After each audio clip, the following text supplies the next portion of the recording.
On Monday, December 8, 2025, at 11:15 p.m. local time in Aomori Prefecture, Japan, a powerful offshore earthquake struck the northeastern region. The magnitude was assessed at 7.6 by seismic agencies, with the epicenter located approximately 80 kilometers off the coast at a depth of roughly 50 kilometers beneath the seafloor. This type of seismic activity, occurring along Japan's Pacific coastline, is consistent with the subduction of the Pacific plate beneath the Okhotsk and North American plates, creating conditions capable of producing both violent tremors and tsunami waves. As soon as the earthquake hit, the shaking was felt intensely across Aomori, Iwate, and Hokkaido Prefectures. In cities like Hachinohe, residents reported that the ground trembled so violently that standing upright became nearly impossible. Inside hotels, shops, and homes, lamps swung wildly, furniture slid across floors, and objects crashed to the ground. Several people were injured in a hotel in Hachinohe as falling fixtures and collapsing shelves struck guests who were trying to take cover. Windows rattled, alarms activated, and people scrambled to reach safe zones while tremors continued. Across smaller coastal towns, where buildings are often older and constructed of lighter materials, the shaking caused cracks in walls, falling signs, dislodged tiles, and broken household items. For many, the quake lasted around 30 seconds, but those 30 seconds were filled with panic and confusion. On higher floors of buildings, the swaying motion was even stronger. Residents described a nauseating sensation, as if the building itself was floating, moving side to side in slow but powerful swings. Many believed the tremors might intensify, fearing a collapse or a repeat of a major disaster. Immediately following the quake, Japan's early warning systems activated. Emergency broadcasts interrupted television and radio programs, sirens wailed in coastal cities, and loudspeakers instructed people to prepare for a potential tsunami. Authorities quickly issued tsunami warnings for Aomori, Iwate, and Hokkaido prefectures. The Japan Meteorological Agency announced that waves as high as 3 meters could strike certain parts of the northeastern Pacific coast. Given the country's painful history with tsunamis, especially the catastrophic events of 2011, residents treated the warnings with urgency and caution. Just minutes after the initial warnings, tide gauges and seafloor sensors began detecting anomalies in sea level. Before midnight, tsunami waves had already reached several ports along the northeastern coast. At Murakawa in Hokkaido, sea level data showed a rise of about half a meter. At another port in Iwate Prefecture, a slightly stronger surge of around 70 centimeters was recorded. While these waves were smaller than the initial 3-meter forecast, their arrival confirmed that the tsunami risk was real and ongoing. The warnings remained in effect until authorities could establish that no larger wave was approaching. Infrastructure across the region was severely impacted. Rail operators, including East Japan Railway, halted operations along several lines to inspect tracks, bridges, and tunnels. Expressways passing through Hokkaido and Aomori were closed due to concerns about structural integrity, cracks in the pavement, and the risk of landslides. In some neighborhoods, power outages left hundreds of homes dark, especially in parts of Hokkaido and Iwate. Local electric companies reported that they were performing emergency shutdowns to inspect substations and prevent electrical fires. Fortunately, nuclear power plants in the affected areas quickly conducted safety checks and initially reported no critical malfunctions.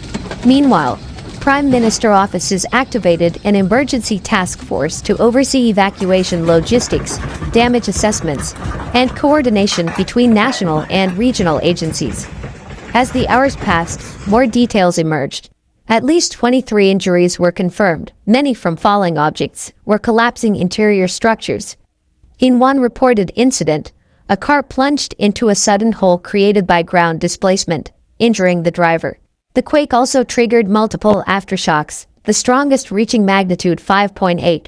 Residents throughout Aomori, Iwate, and Hokkaido continued to feel these tremors throughout the night. Each aftershock brought renewed fear.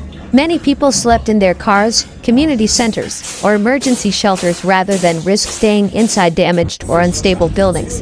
Although the quake caused significant disruption, Japan's rigorous building codes, early warning systems, and disaster preparedness likely prevented far more serious casualties. But even without widespread building collapse, The psychological impact was immense. For many communities still carrying the emotional memory of previous disasters, every tremor, every siren, every emergency broadcast reopened old fears.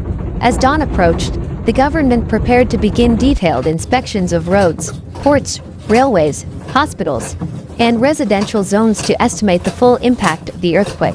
As morning light finally reached the northeastern coastline, the full scale of the quake's disruption began to emerge with greater clarity. Teams of engineers, inspectors, and emergency personnel deployed across Aomori, Iwate, and Hokkaido to document visible structural damage and determine which areas required immediate attention.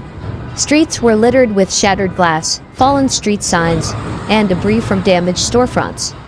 In some older neighborhoods, narrow alleys were partially blocked by collapsed walls or toppled steel frames from small workshops.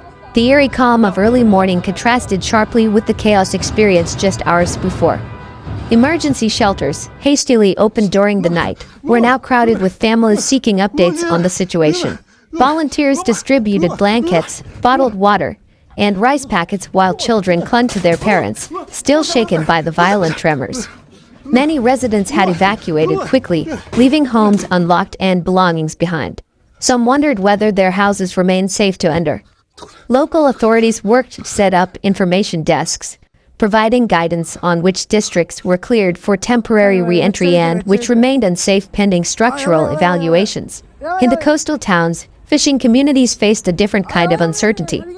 Although the tsunami waves had been relatively small, some docks had suffered minor inundation, and several moored vessels had broken free during the initial agitation of the sea. Fishermen gathered at the port, checking ropes, inspecting hulls, and assessing whether equipment could still function. Fish processing facilities reported brief power losses that interrupted refrigeration systems, raising concerns about spoilage. Local businesses feared economic setbacks if extended closures were required.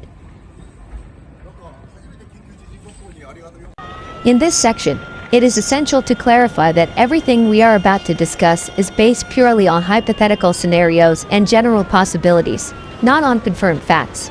The footage shown in the video, whether it's a small harbor hit by unusual waves, boats being pushed inland, cars carried by water, or a street where the rising tide makes people run, all comes from old, unrelated minor events.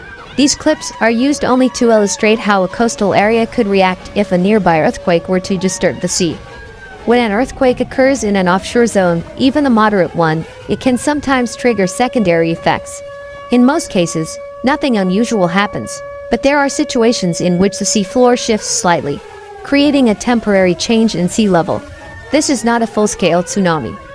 Instead, it is more like a small series of abnormal waves, occasionally strong enough to unsettle boats in tightly enclosed ports. This type of rare but documented phenomenon is what we are describing here as a general explanation, not as something that actually occurred in this particular case. The clips you see show exactly these kinds of events that happened long ago, in different countries, under completely different circumstances. For example, some scenes depict waves overtopping a harbor dock and dragging small boats along with the surge. This happens when the force of the water, amplified by the confined shape of a port, creates a resonance effect. Even a modest wave can turn into a powerful current in such conditions, pulling along anything that isn't firmly secured. In another scene, you see water moving quickly through a street, prompting people to run toward higher ground. Once again, these are archival scenes of past episodes where a sudden surge of water caught residents by surprise.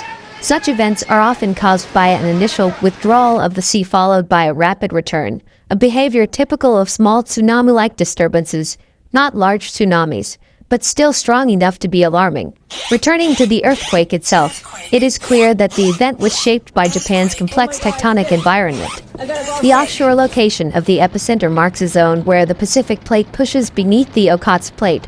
Over many years, stress accumulates at the boundary. When a sudden release occurs, the ocean floor shifts, generating massive amounts of seismic energy that travel through the crust and violently shake the land.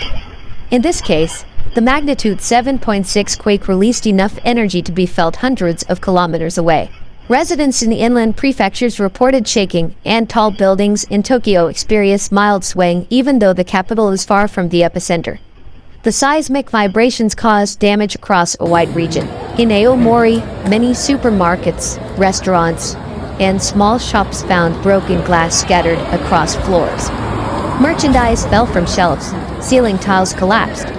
In older residential buildings, plaster cracks expanded, wooden frames creaked, and some roofs sustained partial damage. Emergency responders spent the early hours assisting the injured, securing unsafe structures, and guiding residents to shelters.